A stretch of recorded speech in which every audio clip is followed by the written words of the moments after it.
Governor Sindh Kamran Khan टेसूरी और कौम परस्त रहनुमा डॉक्टर कादिर मक्सी साहब आमने सामने हैं। 12 अप्रैल बड़ी अहमियत की हामिल हो चुकी कराची वालों के लिए, सिंध वालों के लिए, क्योंकि डॉक्टर कादिर मक्सी साहब ने कहा है कि जी 12 अप्रैल को कराची आ रहे हैं और जिना ग्राउंड में एहतजाज या जलसे का उन्होंने ऐलान कर चुके हैं और कहते हैं कि अगर 5 से 10 लाख लोग आ गए पूरे सिंध से तो कह रहे हैं फिर मैं बताऊंगा इन लोगों को, आइंदा फिर कोई भी शख्स ना सूबे की बात करेगा, ना कराची और को सूबा बनाने की बात करेगा, ना वफाक के हवाले करने की बात करेगा। और फिर उन्होंने जो कलमात अदा किए हर दिल अजीज़ अवामी गवर्नर कामरान खान टेसूरी साहब के लिए, उन्होंने कहा कि जी ये तो लैंड माफिया का बंदा है, बत्ताखोर है और ये तो चोरी के चक्कर में पकड़ा भी गया था और मैं तो पूरा इसको माजी जानता हूँ। जिस पर कामरान खान टेसूरी साहब ने फरमाया उनको कि जनाब इनका पता नहीं, मुझे मालूम है कहाँ से बटन इनका ऑन होता है और कहाँ से ऑफ होता है और ऐसे बंदे के बारे में बात ही नहीं मैं करना चाहता। सर ये सारा मामला क्या है?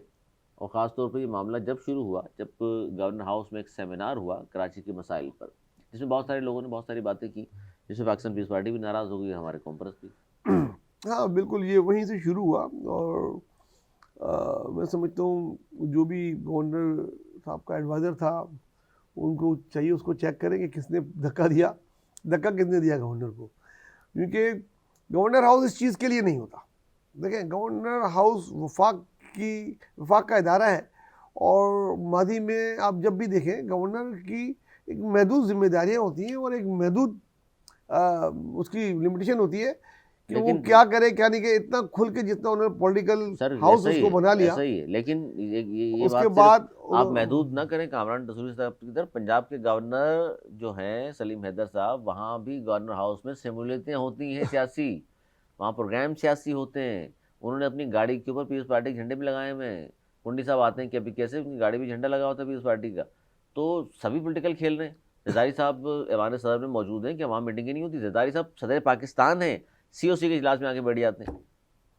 सर सदर बनने के बाद तो, सदर बनने से पहले इस्तीफा नहीं दिया जाता।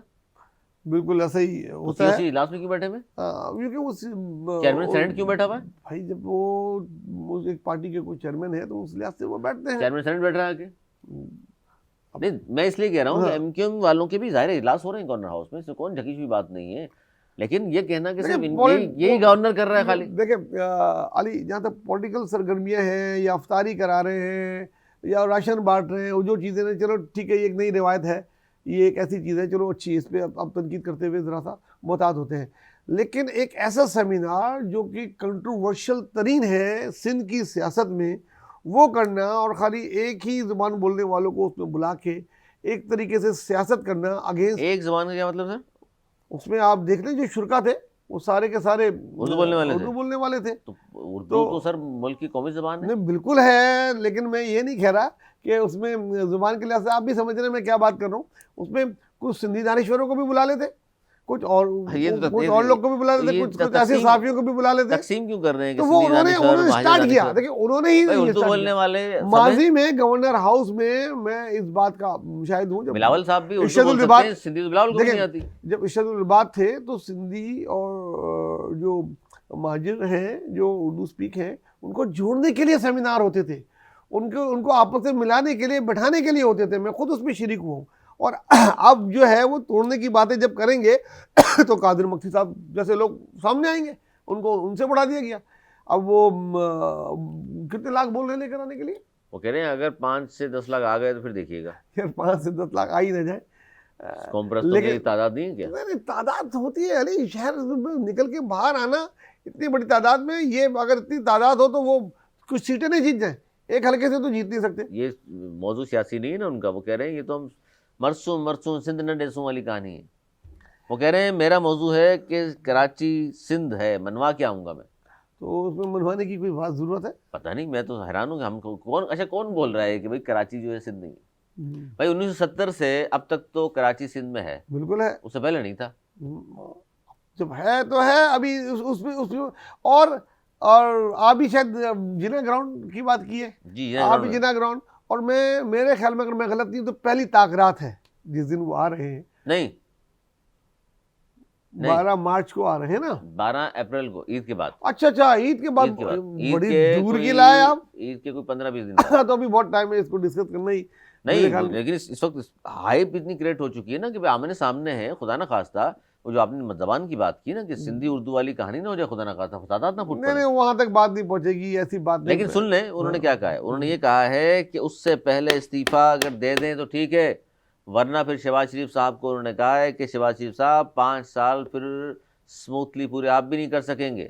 देखिए, जो लाइन गवर्नर साहब ने क्रॉस कर ली है, उसके बाद मैं नहीं देख रहा कि ये 2 माह तक गवर्नर हाउस में अच्छा, होंगे। एक तो कॉम्प्रेस रहनुमा डॉक्टर कादिर मक्सी साहब इस्तीफे की बात कर रहे हैं, पीपल्स पार्टी इस्तीफे की बात कर रही है, पीपल्स पार्टी के लायर फॉर्म्स बात कर रहे हैं, बार काउंसिल बात कर रही है उनके इस्तीफे की, इतने लोग उनके खिलाफ हो गए। और वो शख्स अहमद अली गबोल नाम है, एक एडवोकेट हैं, उससे पहले भी उन्होंने उनके खिलाफ एप्लीकेशन दे दी थी, फिर गवर्नर साहब ने बड़ी मुश्किल से मना के कहा था आइंदा मैं एक्टिविटी नहीं करूँगा सियासी। उन्होंने भी आप एक वीडियो पैगाम में ये कहा है कि जनाब अब मैं ख़त लिख रहा हूँ वफाक को, और उसके बाद फिर दोबारा पटिशन दाखिल करूँगा क्योंकि आपके कहने से मैं रुक गया था, आपने एक्टिविटी नहीं छोड़ी। लेकिन सर इसमें एक बात बताइए, ये जो इस्तीफे का मुतालबा गवर्नर साहब से किया जा रहा है और ख़त लिखे जा रहे हैं, तैनाती सदर के दस्तखत से होती है गवर्नर की? देखिए, पहले तो बताऊं, देखिए वुकला सामने खड़े होंगे, अब तो वुकला खुल के सामने आ गए।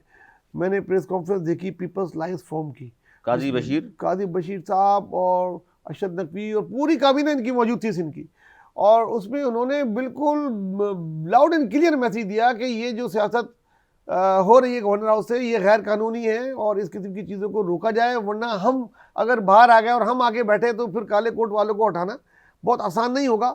इससे पहले पीपल्स पार्टी भी मुतालबा कर चुकी है इनको हटाने का और याद दिला चुके हैं जो मुआहदा हुआ अच्छा, था। इस पर भी सुन लीजिए कि ये जो मुतालबा किया जा रहा है पीपल्स पार्टी की जानिब से, वकला की जानिब से, तो गवर्नर साहब की मदद के लिए उनके यार गार एक ही शख्स सामने आया, उसका नाम है डॉक्टर फारूक सत्तार। उन्होंने भी एक प्रेस कॉन्फ्रेंस धुआंधार की और उन्होंने कहा कि हम तो मुतालबा करते हैं जरदारी सदर पाकिस्तान इस्तीफ़ा दे और दोनों इनके जो गवर्नर हैं वो भी इस्तीफ़ा दें। वो कह रहे हैं अब आए तो फिर आ जाएं, फिर मैदान में मुकाबला करें हमारे साथ। नहीं, कोई एक, देखिए उनकी सपोर्ट में कोई भी नहीं आया। एमक्यूएम के दोनों धड़े, एक बंदा आया सिर्फ। देखिए हाँ, एमक्यूएम के दोनों धड़े जी, अब क्योंकि धड़े इसलिए मैं कह रहा हूँ कि ये असेंबली में बात हो चुकी है खुल के, तो ना ही वो पीएसपी साहब का पीएसपी वाले आए, ना ही एमक्यूएम पाकिस्तान वाले आए, तो दोनों नहीं आए, बल्कि दोनों का अंदरूनी तौर पे यही मुतालबा है कि भाई चेंज करो इस आदमी को। वो उनका भी यही मुतालबा है, तो गवर्नर साहब इस वक्त तनहा रह गए हैं। और मेरे ख्याल में आपने ये की ना सर, बहुत दूर की बात आपने कर दी, जो कि बहुत सारे लोग जो अंदर हैं वो समझते हैं इस बात को कि अंदर खाना इस गवर्नर साहब से वो खुश इसलिए भी नहीं है, वो कहते हैं यार ये बंदा जो है ना एमक्यूएम का है नहीं, ये बाहर का आदमी था। अच्छा, वो पुराने लोगों पे आपस में लड़ झगड़ के खुश रहते हैं क्योंकि ये जाहिर है अचानक आए थे पार्टी में, इस पर वो दोनों पार्टियां खुश नहीं है। बिल्कुल, उनको बड़े बड़े नाम दिए गए, अचानक गवर्नर का भी नाम दिया गया। और बहरहाल मैं ये समझ रहा हूँ कि गवर्नर का जाना ठहर गया है, सुबह गया है, शाम गया। लेकिन जो लाए थे वो कायल हो जाएंगे। वो लाए थे, उनको खुद उनको अंदाजा हो गया कि जिसको लाए थे गलती हो गई, बहुत टाइम हो गया इसका, जो कुछ उसको डिलीवर करना था मेरे ख्याल में उसकी जगह वो कुछ और डिलीवर कर रहे हैं। तो सर वो कह रहे हैं 50,000 IT बच्चों को पढ़वा रहा हूँ मैं गवर्नर हाउस में, खिदमत खल्क कर रहा हूँ, सहरी कराता हूँ, अफ्तारी कराता हूँ, और क्या करूँ। तो ये तो काम है ना, गवर्नर साहब खाली गवर्नर बन जाए, एडी और जो है वो चीपा बनने की कोशिश नहीं करें, गवर्नर बने और जो गवर्नर के काम है वो करें। सियासत करनी है तो आ जाए, बिल्कुल मैदान खुला हुआ है, हटाएं गवर्नर, अपने रिजाइन करें और आए आने वाले किसी भी इलेक्शन में लड़ें और फिर सियासत करें। वेलकम, मैदान सबके लिए मौजूद है।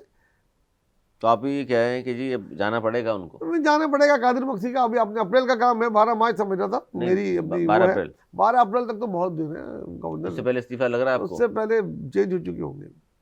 आपके पास भी इत्तलात हैं इसको? हाँ बिल्कुल, देखिए जब एक ही बात, चलिए जाते जाते जब एक ही बात खबर के, और आपको पता सबसे बड़ी बात, जरदारी सदर पाकिस्तान की तरफ से जब ये मुतालबा आ जाए और पीपल्स पार्टी के आला हलकों की तरफ से ये मुतालबा आ जाए, तो उसके बाद सारे किससे मुतालबा कर रहे हैं?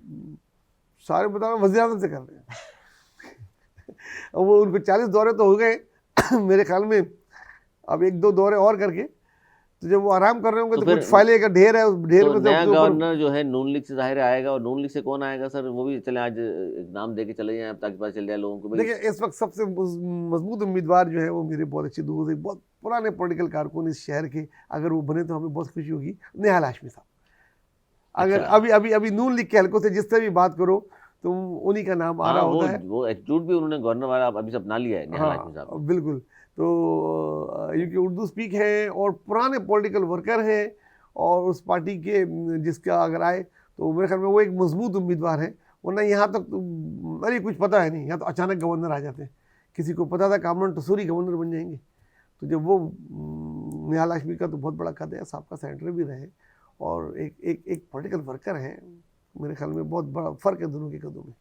दोनों कद में बहुत फ़र्क है और नया गवर्नर अगर आया, और कामरान टसूरी साहब के हवाले से तो नजर ज़ोहरी साहब भी फरमा रहे हैं, जाना तो है उन्होंने, और जिस तरह सब उनके खिलाफ हो गए, एक महासचिव उनकी जानिब इकट्ठा हो गया है और कह रहे हैं जी इस्तीफ़ा दें।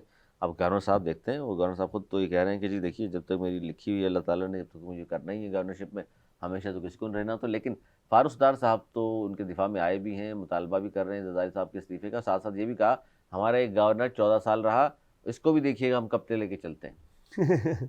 वो ज़माने अब चले गए। फारूक साहब को देखना चाहिए कि पैरों तले ज़मीन तो निकल चुकी है, जो थोड़ी बहुत है उस पर ध्यान करें। कहाँ वो खुद उम्मीदवार होते थे, कहाँ वो खुद उनका कितना बड़ा कद होता था, कहाँ कामरान टसूरी उनके पीछे पीछे फिरा करते थे। आज वो कामरान टसूरी के पीछे हैं, सीनियर तरीन लीडर होके ज़रा खुद अपनी कारकर्दगी और अपनी चीज़ों पे फारूक भाई गौर करें कि कितने बड़े लीडर थे। कराची के एमक्यूएम के पहले मेयर, क्या नाम था, एमएनए रहे, सेनेटर रहे, पोजीशन लीडर, मतलब हर ओहदे पे, वजारतों पे, कहाँ कहाँ नहीं रहे। और आज एक गवर्नर के पीछे खड़े होते हैं, कैमरे में नजर आ रहे होते हैं और उसकी हिमायत में वो कर रहे होते हैं। अच्छा नहीं लगता इतने सीनियर लीडर को इस तरह की बात करते हुए।